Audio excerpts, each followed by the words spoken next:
Do you know what nobody wants to talk about? Your family screwed you up before you knew what it meant. Yes, I said it, and before you click away thinking this is just another blame your parents video, hang on, because what I'm about to tell you might just pry up the vault where you've been keeping your deepest hurts. Here's the harsh reality that society does not want you to acknowledge. You did not choose your first teachers. You did not choose the voices that would reverberate in your head for decades.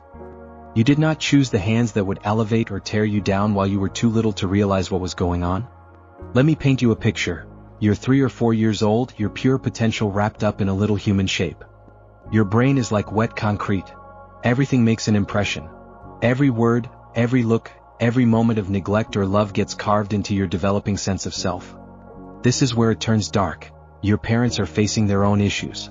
Maybe your mother is drowning in her own unresolved trauma. Perhaps your father is repeating the same patterns his father used on him. Perhaps they're both just flying blind, hoping they don't mess you up too much. But here's the truth: hope does not heal wounds, good intentions do not undo disaster. And the path to psychological hell is paved with parents who did everything they had. I'm not here to trash your parents, I am here to tell you the truth.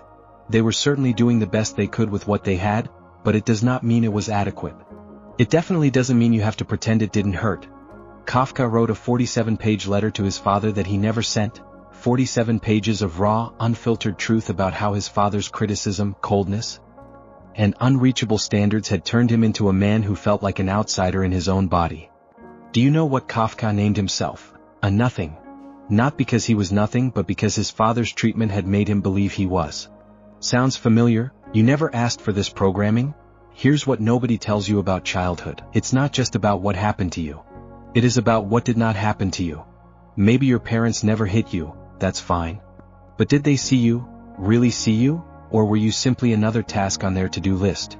Maybe they supplied for you financially, great. But did they provide for you emotionally, or did you discover that love was conditional, based on performance, accomplishments, and being good? Perhaps they didn't yell at you. However, did they speak with you, or did you grow up in a house where silence was the default, where feelings were treated like dangerous explosives that might go off? If anyone acknowledged them, the programming you never requested is this one.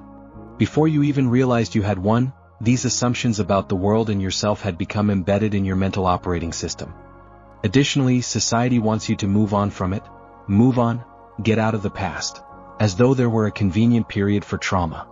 As if harm to a developing brain just goes away when a person reaches the legal adult age of 18. The injuries are genuine, the impact is genuine, and pretending otherwise is just another form of self-abandonment, which, to be honest, you probably learned very early on. The Kafka complex. When your family turns into your prison, Kafka grasped something that most people spend their entire lives attempting to comprehend. Sometimes the individuals who are supposed to love you the most end up creating your psychological prison. His father was not bad, that he was simply a man who believed that hardness equaled love. That criticism was incentive. Showing affection was a sign of weakness. Does this sound familiar to you? But here's the twist. Even as an adult, Kafka continued to seek his father's approval. Even when he was an excellent writer. Even when he was producing masterpieces that would outlast them both. That is the trap. That is the programming. You spend your entire life trying to earn something you should have received for free. Unconditional acceptance. This is something I see everywhere. Successful individuals who feel like frauds. Talented people who refuse to take compliments. Adults who apologize for using up space. People who have accomplished everything they thought they wanted but still feel empty on the inside. Do you know why? Because there's still that small kid hoping for mommy or daddy to say, "You're enough. You are important. I am proud of you." But here's the terrible truth, that moment may never come. Even if it does, it will not heal the wound, because you are no longer that small kid. You're the adult who must learn to give yourself what you never received. We do not see the inherited patterns. Let me blow your mind for a moment. Your parents affected you in the same way that their parents affected them. And their parents damaged their parents. He is trauma passed on like a family heirloom. No one wants it, yet everyone receives it. Nobody talked about your grandmother's depression. That triggered your mother's anxiety, your grandfather's fury, which he never dealt with.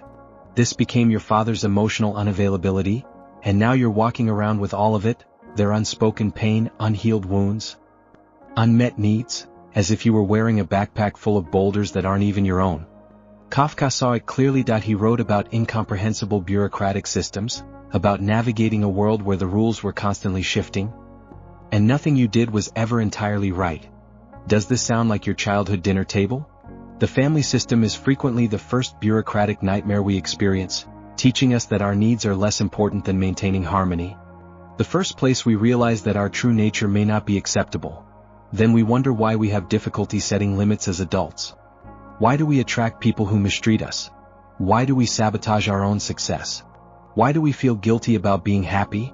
It is not a mystery, it is programming. Bad programming that was installed before you could defend yourself. The gaslighting of good enough parents. Here's where society really screwed you over. The narrative that says you should be grateful as long as your parents didn't physically abuse you, put food on the table, and kept a roof over your head. You should stop talking about your first world problems. This is cultural gaslighting. Emotional neglect is an actual form of maltreatment. Having your sentiments disregarded is a serious trauma. Being viewed as an inconvenience in your own house creates lasting scars. However, because there are no marks and no dramatic story to tell, your pain is minimized, even by yourself. To be clear, you do not need to have survived a horror story to be injured. You can have scars that impact all of your relationships, even if you have never been beaten, molested, or abandoned. What appears to be a typical family can occasionally cause the most serious harm. The family that appears to be happy on the outside but is emotionally desolate on the inside. Kafka's family appeared dignified. His father had a prosperous business career. They weren't impoverished, they weren't shunned. But since respectability isn't the same as love, Kafka felt as though he was suffocating all of his life. Nurturing is not the same as providing. Being emotionally present differs from being physically present. Your inner kid is still waiting. As you hear this, a part of you is still that small kid. Still hoping for someone to notice your anguish. Still expecting that if you're good enough, clever enough, and successful enough, someone will finally show you the love you deserve. But nobody tells you this. That small kid will not leave unless you address their pain. Until you stop ignoring their demands as immature, selfish, or inflated. That child within you has spent your entire life attempting to attract your attention, through anxiety, sadness, relationship patterns, and self-sabotage. They aren't aiming to wreck your life, they are trying to save it. They want you to cease abandoning yourself in the same way that everyone else did. And you know what? They deserve to be heard. That tiny version of yourself who worked so hard to be lovable deserves to know they were always enough. They were always important. They did not cause the failure. It was the systems. Breaking the cycle, the work that nobody wants to do. This is where the majority of people check out. Because accepting the hurt is difficult. But healing it? That is terrifying. It means grieving the childhood you never had. It means acknowledging that your parents were imperfect individuals who were unable to provide for you what they lacked themselves. It means taking responsibility for your healing, even if you did not cause your injuries. It means becoming the parent to yourself that you required back then, and society does not want you to do this work.